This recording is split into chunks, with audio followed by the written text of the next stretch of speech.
These crawdads are fresh. I caught them in the river. It's a blue crawfish. I'm not really a big fan of rice one. They really bit taste like mud.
Mm-mm-mm.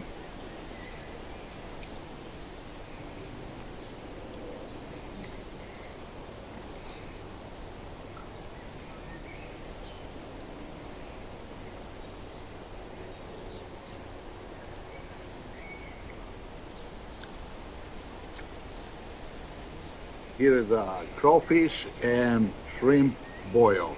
First brought water to boil. We threw some corn and we boil corn for about 15 to 20 minutes. And you can boil corn a little bit longer. You can boil up to 30 minutes just the corn if you want to get really boiled.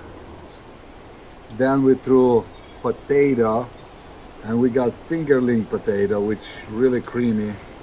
We boil that for another 15 minutes. And then we throw sausages, shrimp, and crawfish all together. We brought it to a boil, got it boiled for about 2-3 minutes. We turned it off and we'll let it sit in that broth for 40 minutes. This way all this broth gets inside, all the seasoning, marination gets inside of the seafood, and it's really, I wish I can show you how great this tastes. You can taste all that seasoning, which is Louisiana. It's spicy, salty, get all kind of spices in it. I don't even know what they put in there, but it's the best. Try it.